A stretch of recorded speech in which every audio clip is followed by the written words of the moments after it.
देखिए जैसे इस क्वेश्चन में क्या बोल रहा है, ए फ्लेक्सिबल चैन ऑफ वेट कितना है W hang between two fix point A and B।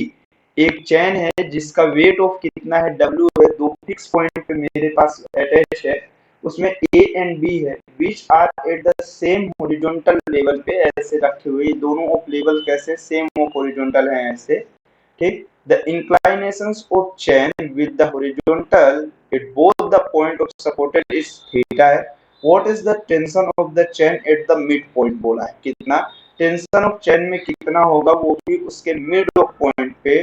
तो सबसे इम्पोर्टेंट तो पोर्शन आपको ये समझने की जरूरत है कि देखिए जैसे अगर यहाँ पर से है किसी भी एक पॉइंट को आप ब्रेक कर लीजिए तो आपको समझ में आना स्टार्ट हो जाएगा कि ये वैल्यूएशन होगी कितनी और कैसे दिख रही होगी हमें। तो इसके मिड ऑफ पॉइंट पे हमारे पास टेंशन कितना होगा, सिर्फ यही चीज तो हमसे क्वेश्चन में पूछा है, उसके सिवा और कोई फॉर्मेट से उसको कोई मतलब है नहीं, ठीक है।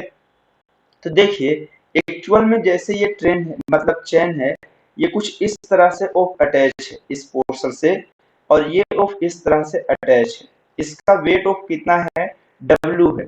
तो एक्चुअल में हम इसे कैसे कर रहे हैं, ब्रेक ऑफ करेंगे। जैसे इस पॉइंट पे ये स्ट्रिंग ऑफ बंधी होगी तो इस पॉइंट पे भी अगर हम टेंशन ऑफ देखें तो हमें टेंशन ऑफ इस वाले चैन के इस वेट के पॉइंट के कारण हो दो तरह से दिखना स्टार्ट होगा। इस मिड पॉइंट पे बोला है तो अगर मैं इसे बीच ऑफ पोर्शन से कट कर ये वेट ऑफ टू पार्ट्स में डिवाइड करेगा, ये चैन का वेट है। एक्चुअल में हम लोगों को ये देखना स्टार्ट है कि ये W ऑफ जो डाउन साइड है ये किसका है, वेट ऑफ चैन है, जो कि किस डायरेक्शन पे है, W है, वेट की बात कर रहा है।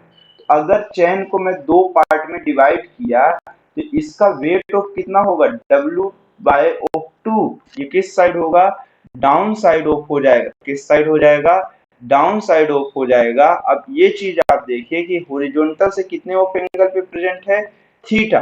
तो इस पॉइंट पे ऑफ एक टेंशन ऑफ फोर्सेस लग रहा होगा, अगर यहाँ से आप देखो तो वो कुछ इस तरह से दिख रहा होगा जिसमें टेंशन की डायरेक्शन ऑफ इस तरह है, और ये यहाँ से कितने ऑफ एंगल पे, थीटा पे है। तो इसके दो कंपोनेंट आपको दिखेंगे, इस डायरेक्शन में हो जाएगा टी कॉस थीटा, और इसके परपेंडिकुलर डायरेक्शन में कौन सा हो जाएगा, टी साइन थीटा। अब सिमिलर फॉर्मेट अगर मैं बात करूं इस वेट ऑफ W से देखूं तो ये पोर्शंस के रिस्पेक्ट में देख रहा हूं, ये वाले पोर्शंस तो इसका हाफ पोर्शन इसको इधर पुल कर रहा होगा और एक पोर्शन ऑफ इस साइड ऑफ पुल कर रहा होगा। तो यहां से यहां तक चैन का वेट ऑफ मेरे पास W/2 है, लेकिन इस एंड पे कौन सा वेट होगा उससे हमें क्या पता। लेकिन बस हमें ये चीज मालूम है कि इस वाले पॉइंट का ही टेंशन फोर्सेस हमें चाहिए, ठीक है।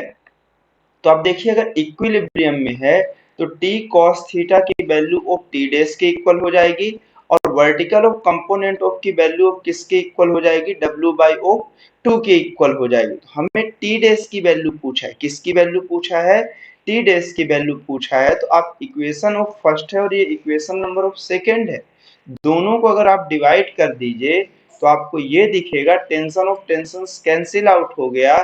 तो यहाँ से टी डैश की वैल्यू ऑफ कितना हो गया, W/2 इंटू कितना हो गया, कॉट थीटा हो गया, ठीक है।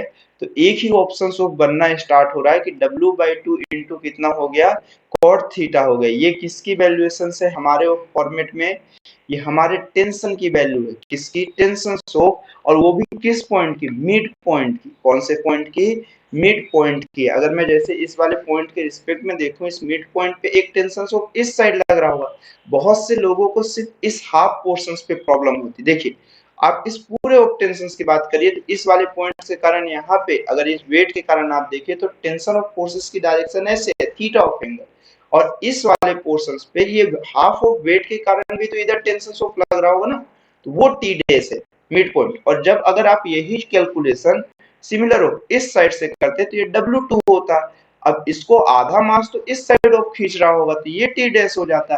But same of amount of tension of forces ये भी ग्राउंड पे लगाता क्योंकि एंगल भी सेम है और कैसा है मेरे पास, वेट भी हाफ है, ठीक। तो चाहे आप किसी भी साइड से कैलकुलेट करते आंसर दोनों साइड से कैसा आएगा, सेम आएगा, ठीक है। चल नेक्स्ट क्वेश्चन पे चलते हैं हम लोग। Next question